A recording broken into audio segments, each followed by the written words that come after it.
Hello everyone, ఎలా ఉన్నారు? Welcome back. The tank ఇదొక war military based Germany movie guys. Recent గా prime లో స్ట్రీమ్ అవుతుంది. సేమ్ నేమ్ తో చాలా మూవీస్ ఉన్నాయి. నేను 2025 లో వచ్చిన మూవీ గురించి చెప్తున్నాను.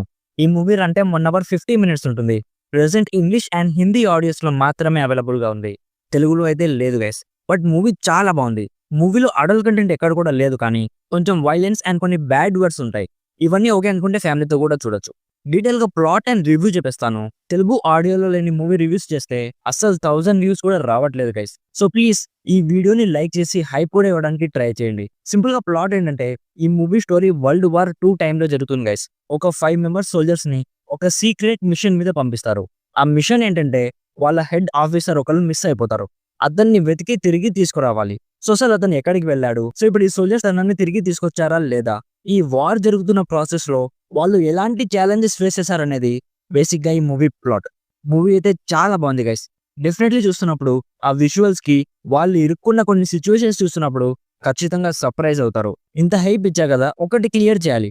ఇది వార్ బేస్డ్ మూవీనే కానీ వార్ యాక్షన్ మూవీ కాదు గైస్. కొన్ని యాక్షన్ సీక్వెన్సెస్ ఉన్నాయి, but out and out war action movie కాదు గైస్.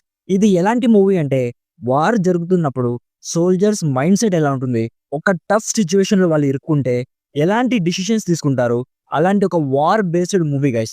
ఇది మైండ్ లో పెట్టుకొని చూస్తే బెటర్ అని నా ఒపీనియన్. అండ్ ఒక చిన్న నెగిటివ్ కూడా ఉంది. బేసికల్లీ నెగిటివ్ కాదు, బట్ మీకు తెలియాలి.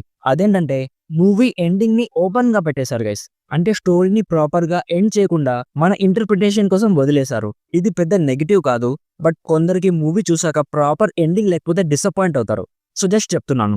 యాక్టర్స్ పర్ఫార్మెన్సెస్ అన్ని చాలా బాగున్నాయి. సినిమాటోగ్రఫీ కానీ, మూవీలో క్రియేట్ చేసిన వార్ అట్మాస్ఫియర్ కానీ, ఇంటెన్స్ మ్యూజిక్ కానీ, లొకేషన్స్ కానీ, కలర్ గ్రేడింగ్ కానీ అన్ని కూడా చాలా బాగున్నాయి. సో ఇఫ్ మీకు కూడా war based intense human drama movies చూసే ఇంట్రెస్ట్ ఉంటే డెఫినెట్లీ చెక్అవుట్ చేయండి గైస్. బాగా ఎంజాయ్ చేస్తారు. లేదు, వార్ మూవీస్ లో ఎక్కువ యాక్షన్ లేకపోతే చూడలేమనుకుంటే ఈ మూవీ మీకోసం కాదు గైస్. సో ఓవరాల్ గా నా సైడ్ నుంచి recommended 80% as a worth watching movie. So ఇది guys the tank movie review. Already ఈ మూవీ మీరు చూస్తుంటే మీకు ఎలా అనిపించిందో కామెంట్స్ లో మాతో షేర్ చేసుకోండి. వీడియో నచ్చితే లైక్ చేయండి. మరిన్ని రివ్యూస్ అండ్ రికమెండేషన్స్ కోసం మన ఛానల్ని ఇప్పుడే సబ్స్క్రైబ్ చేసుకోండి. Thank you so much for watching. Meet you in my next video. By bye guys.